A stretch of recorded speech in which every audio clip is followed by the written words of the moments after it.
To me, if it's truly anarchy and you have hackers and shit, then how are you able to get away with building such beautiful, immense structures? If everybody, can you grief everybody and anybody? Or is it just PvP? Like if I build something, will it get fucked up? I don't know, man. I got a lot of questions for such a beautiful looking server. It's all in survival mode? No way.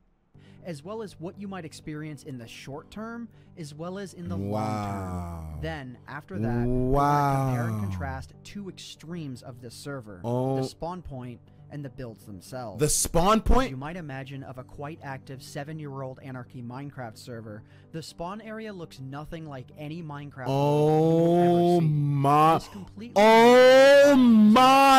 god! Water, lava, cobblestone, obsidian, and nether portals. If you were to try and venture away from the spawn purely in the overworld, you very likely wouldn't survive. The spawn area has been ripped apart so devastatingly so that not a shred of wildlife or resources for food will likely be obtainable within the first 1,000 blocks or more from the spawn. What did they... survive your... This is insanity! Holy fucking shit! What did... You spawn there? It looks like it's worse than hell. That's the Badlands. What did they do?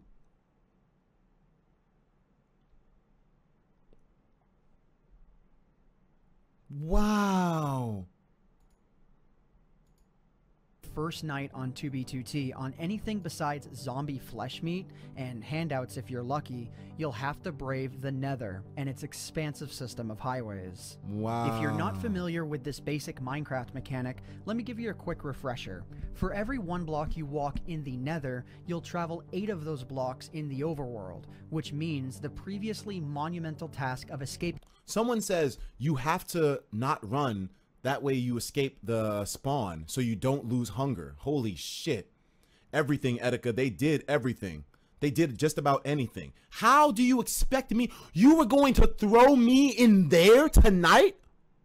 You bastards. Escaping the spawn area via the overworld isn't as monumental if you utilize the... Hold on. Let me download that skin that Chaos had given me. Just want to make sure I have this for tomorrow. Thank you so much, Chaos. I appreciate you, brother. I got it saved up right now. I'll upload this to my skin index in a little bit. Thank you, man. Holy fucking shit. This video is making me nervous. Oh, yeah, I got this one. I'll save this Jonah Lucas thing for tomorrow. Nether. It's still a difficult task, but if you're ready to endure the onslaught of older players looking to crush... You can play... Master of Doom says you can play it in VR for true hell mode. No, thank you. VR Minecraft already looks bad enough from what that dude did over 24 hours. Any newer players, as well as the task of utilize them. Escaping the spawn area via the overworld isn't as monumental if you utilize the Nether. It's still a difficult task, but if you're ready to endure the onslaught of older players, what did he censor there? Any newer players, as well as the task of finding food before you starve to death, you just might make it. But as I said before, 2B2T has no rules whatsoever. If you die to a player who snuck up on you at crazy fast speeds, using auto-aim with full enchanted diamond armor, that's just what life is on the server. No way. How does it... For some older, more experienced how does it survive? Players, life can be much different on 2B2T. If you decide to play as a lone wolf for all eternity 100,000 blocks or more away from spawn, your adventure might not differ far from typical survival Minecraft. But for those who decide to venture deeper into the world of 2B2T, that's where you find all this beautiful shit. When players band together for the greater good are simply breathtaking. Wow. Many of the structures that I've been showing off throughout the course of this video and continue to show off have been discovered and destroyed for one reason or another. Wow. Whether it be due to people who just want to watch everything burn, or over a grievance of some sort, or for just no reason at all. The point is, they were built. They were crafted by real players with their bare hands. What players are capable of, even in the most extreme environments, given the most extreme circumstances. No way. That everything they've worked on might come crashing down at any moment for any reason. Hold on. This is a quote right here. Skeek says, you build on 2B2T, already knowing that your building is going to be destroyed someday. They usually go millions of blocks to make their bases, all done in survival mode. Holy shit. Kind of awe-inspiring. It shows a level of dedication that's absolutely unmatched anywhere else in Minecraft. That's why the server is so fascinating to me. It's real. While the spawn area might represent unfiltered chaos and destruction, and while it might be easy for me to just log in, look at spawn, assume the worst, and then make a quick video about it, I found it much more fun to get my hands at least a little bit dirty, so to speak. Throughout my short lifespan on 2B2T, while I definitely had my fair share of hatred and comments about people saying I should never make this video, I've also had a fair amount of support as well.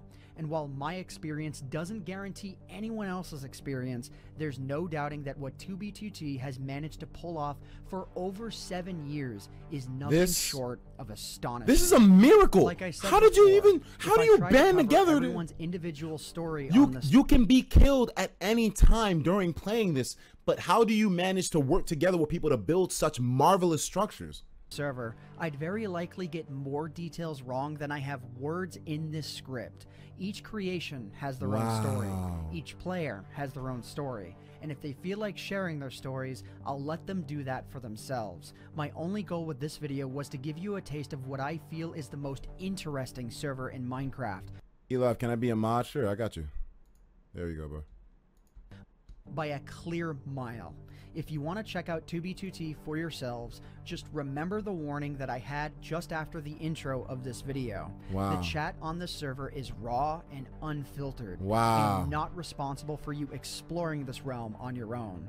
If you're okay with all of this that, is making me I'll hard. link the IPs in the description down below. The first IP is for the server itself. If after everything I've said, you're still interested, then go for it. The second link is for the in-depth museum server full of all of the preserved builds that I filmed throughout the course of this video. Feel free to check that out as well if you want to see what players are capable of when they band together.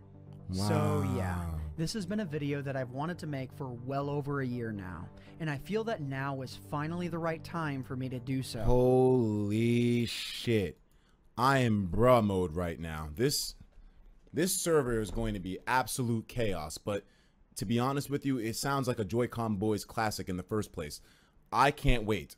Tomorrow is going to be insane, but for tonight at least, I'm about to head to bed. It's been a fun night, boys. We went until 3:17. I don't know how long we were streaming for, but I could still go a little bit longer now, but I don't want to deny myself a sleep for tomorrow. So I will see you all tomorrow in the AM.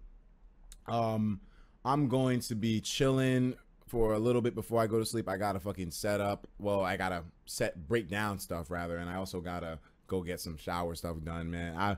As you can tell, I'm on the tired side, man. But yo, we didn't do the extra stuff tonight. We didn't do the realms tonight. We're not gonna do single player tomorrow. Single player is already done for now. We're gonna be doing either realms or 2B2T. Maybe we'll mix up the two things together. Maybe 2B2T first, since it seems like a lot of people wanted to see me do that, and it feels like starting the stream off